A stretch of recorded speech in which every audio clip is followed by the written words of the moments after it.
ကိုရီးယားကိုအလုံးနဲ့လားအကြောင်းနဲ့လားဂျပန်ကိုအလုံးနဲ့လားအကြောင်းနဲ့လားโอเคဒေးစိဆွေးနွေးကြည့်အောင်အားလုံးပဲမင်္ဂလာပါဒီနေ့မှာတော့ကျွန်တော်ရဲ့ဒီ Messenger TikTok chat box တွေမှာအမေးခံရအများဆုံးဖြစ်တဲ့ဂျပန်သွားမလားကိုရီးယားသွားမလားအကြောင်းနဲ့လာရမလား EPS နဲ့ try ရမလားဘာလို့စသဖြင့်ဒီအမေးခံရမှုအများဆုံးမေးခွန်းတွေကိုကျွန်တော်အသေးစိတ်ဆွေးနွေးသွားမယ်เนาะအဖြေပေးမှာမဟုတ်ပါဘူးကျွန်တော်ဆွေးနွေးသွားချင်တာပါဘာလို့လဲဆိုလို့ရှိရင်လေလူကျွန်တော်အဖြေဆိုတာကလူတဦးတယောက်အတွက်တိကျတဲ့အဖြေဆိုတာမရှိပါဘူးတယောက်နဲ့တယောက်ကလည်းမတူရပါဘူးအခြေအနေတွေနောက်ခံအကြောင်းတရားတွေမတူကြအောင်အဲ့တော့ကျွန်တော်အနေနဲ့စဉ်းစားလို့ရမယ် point လေးတွေတော့ကျွန်တော်နည်းလေးရှင်းပြချင်တယ်ပေါ့နော်အဲ့ဒါပါလဲဆိုတော့ကျွန်တော်အခုဆိုလို့ရှိရင်ဒါ EPS ကလည်းကျွန်တော်တို့ဒါဘယ်တော့ဖြစ်မယ်ဆိုပြီး date တွေလည်းထွက်လာပြီပေါ့နော်အဲ့တော့တချို့မိဘဆိုကျွန်တော်နောက်တိုင်းမယ်နဲ့အကြောင်းနဲ့ပဲသွားမလားဟို EPS ကလည်းဟောဖြစ်နေဆိုပြီးတော့ကျွန်တော်အလုံးနဲ့ပဲအဲဆိုပြီးဟိုအလုံးနဲ့ပဲ try နေတာအကြောင်းနဲ့ပဲ try ရမလားပြီးလို့ရှိရင်ဂျပန်ဆိုလို့ရှိရင်အဲ့လိုပဲအကြောင်းနဲ့သွားမလားအလုံးနဲ့သွားမလားစသဖြင့်ဒါမေးခွန်းတွေကြုံရတယ်ပေါ့နော် dream ဖြစ်ကြတယ်ပဲဟိုတောင်လိုမြောက်လိုမြောက်တိတ်ခိုင်းလွတ်မှလည်းဆိုရအကောင်းဆုံးလည်းဖြစ်ချင်တယ်ဆိုရင်နောက်တော့ရမှလည်းဆိုရပေါ့နော်အဲ့တော့ဗာလဲဆို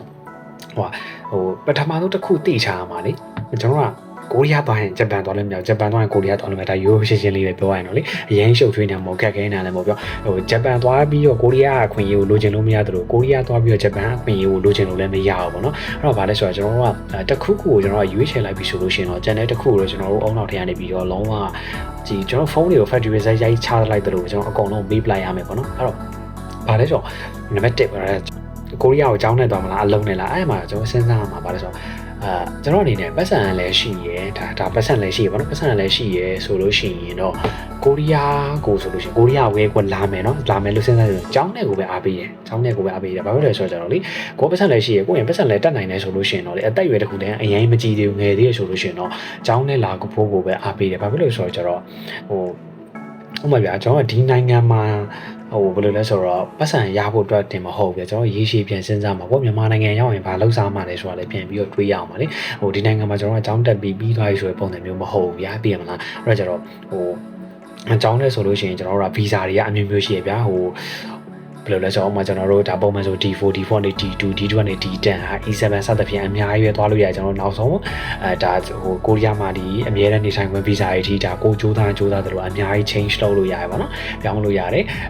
EPS ဆိုရှင်တော့ဒါ